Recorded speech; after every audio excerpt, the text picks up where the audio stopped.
Tigers and Tigers for the SEC Championship. MarkRogersTV on number 3 Auburn and number 5 Missouri. A pair of Tigers who at this time last year had their tails between their legs at 2-14 combined in the SEC. So think about that. I don't think I can guarantee that we've never seen rags to riches stories like this in one conference, especially the SEC, in one season. 2-14 to the brink of an SEC championship and a national championship for these two programs. They're roaring coming into this game. They're both hot. They both have the mojo working. Auburn getting most of the national buzz, though, for a couple different reasons. The way they've won and who they've beaten the past 2 weeks. The immaculate deflection against Georgia, and then against Alabama, the consensus number 1 and defending national champions with the dramatic Chris Davis play at the end of the game. Both games on CBS, both drew enormous ratings, especially the Alabama game at close to a 14 rating. Auburn on the field gets most of the attention with their running attack, which is devastating. 5th in the country at 318 yards per game, but I think it's much better than that. I think by far this is the best rushing attack in college football, considering who they've played. To be 5th in the nation in rushing, considering who they've played.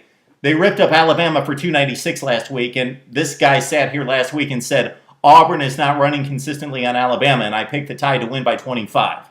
I was dead wrong. This Auburn attack is very productive, and not only productive, they hit you in so many different ways. They run that read option and triple option and do so many different things differently than some other teams. I know that's the standard now in college football in running the football out of the spread formation, but Auburn provides a number of wrinkles, thanks to Gus Malzahn. Okay, hit up Alabama for 296 on the ground, Trey Mason with 164, and Nick Marshall with 99 in that game. So I looked at Missouri's rush defense against like opponents, and I came up with Ole Miss, Texas A&M, and South Carolina. I tried to match opponents in regards to quality and also type of attack and effective rushing team. So Ole Miss has Bo Wallace, a dual threat at quarterback, and 3 very capable running backs.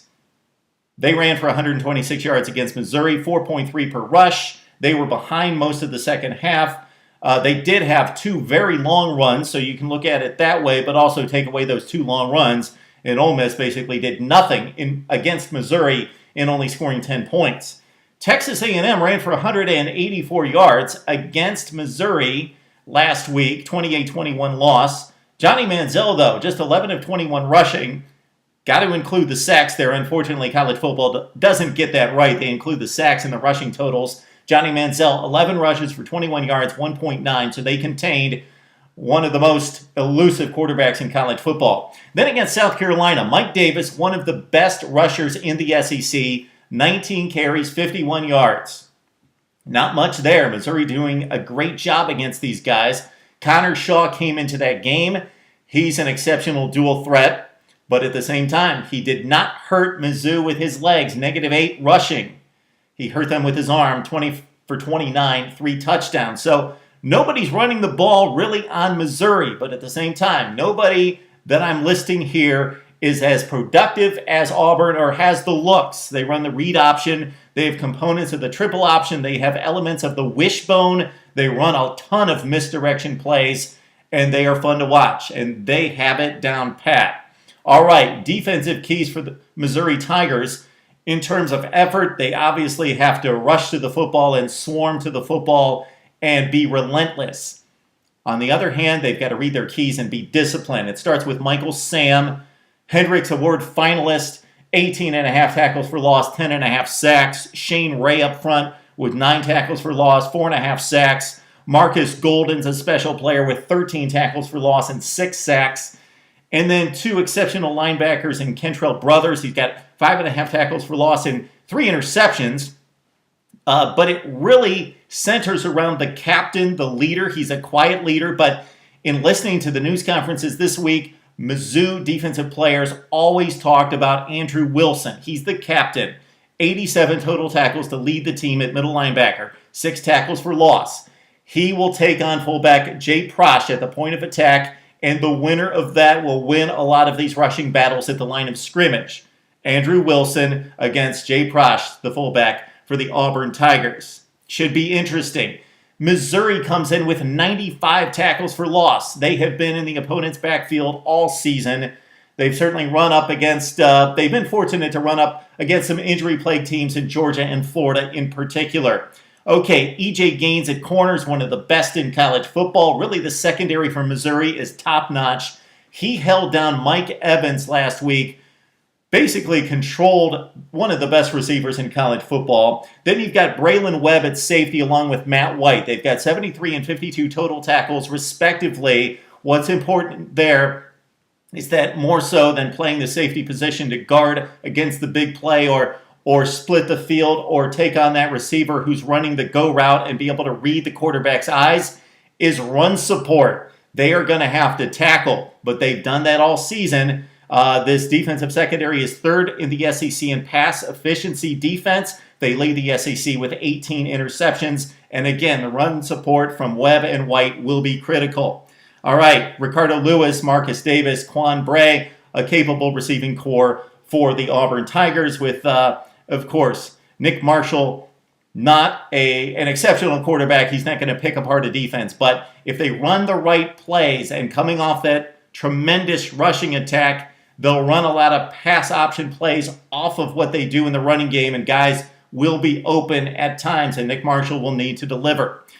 All right, let's flip it to the other line of scrimmage, where I think the biggest key player, if you could point out one guy, of course, there are so many impact players in this game, but one guy would be James Franklin. He would be my number one guy on the list. He has got to throw the football accurately for Missouri to win the football game. Hitting on 67% this season, 16 touchdowns and 4 picks.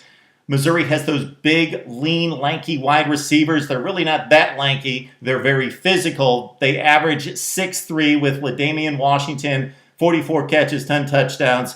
Dorial Green Beckham with 49 receptions and 10 touchdowns, although he catches more of his stuff underneath. Washington has the per reception average of 19 per reception, so he hits on the big plays. And then the senior, Marcus Lucas, had 50 receptions and 2 touchdowns. The secondary of Auburn is going to have to fight for the football downfield, going to have to win some battles at the line of scrimmage and not let those Missouri receivers get off the line of scrimmage free. Running back Henry Josie, a good player, 951 yards and 13 touchdowns. When we break this down in regards to special teams, that often gets overlooked, but Auburn has a decided advantage in regards to special teams all the way around. We saw it last week with Chris Davis, who's returned multiple punts and kickoffs this season for touchdowns and won the Alabama game. Andrew Baggett, the Missouri kicker, has hit on just 14 of 21 field goals, 7 misses. Cody Parker has missed some field goals for Auburn, but from 40 to 49 yards out, he is 5 of 6. And we saw what Stephen Clark, the Auburn punter, did to Alabama last week, although the Tide overcame at one time, going 99 yards from McCarron to Cooper for a touchdown. He pinned the Crimson Tide down to the 1-yard line twice. So Auburn's got the edge on special teams. The intangible factor in this game, I believe, and there's many out there, and we're not going to be able to necessarily see it or judge it, but it's going to be a factor. Auburn's pulled off 2 consecutive miracles at home. They're now at a neutral site. Will they have a letdown? College kids, 18 to 22, they've given everything that they have the entire season, but especially these very emotional wins the last 2 weeks against their arch rival, or one of their arch rivals, Georgia, the oldest rivalry in the South, and then Alabama in the Iron Bowl. Are they going to be toast in the fourth quarter emotionally? Or did that give them just so much mojo and self-confidence that they're just going to roll right through it? We shall see on Saturday night. Missouri and Auburn. I think Auburn's got a similar resume to Missouri. I know that Auburn will probably jump Ohio State. That's a possibility if they win, and the Buckeyes win as well. Missouri, if you look at the resume, again, they don't have the win against Alabama, but should be in a similar situation as a one-loss SEC champion. I have gone back and forth on this one because my gut says Auburn wins, and they've got the special teams advantage, which should play into this game. But Missouri can throw and run, and they've stopped running attacks. I know that they're not at the level of Auburn, but the Tigers have so many playmakers on defense. Their defense is exceptional. I know that Auburn's played much better, but I think Missouri's going to be able to run the football on Auburn. We shall see. I'm going Mizzou 34, Auburn 31. Again, the gut says Auburn, but I'm going to stay with my original research on this one. and go with the Tigers of Missouri to win at 34-31. Now I need to hear from you. Would love to hear your picks, your analysis on the SEC Championship game right here on Mark Rogers TV.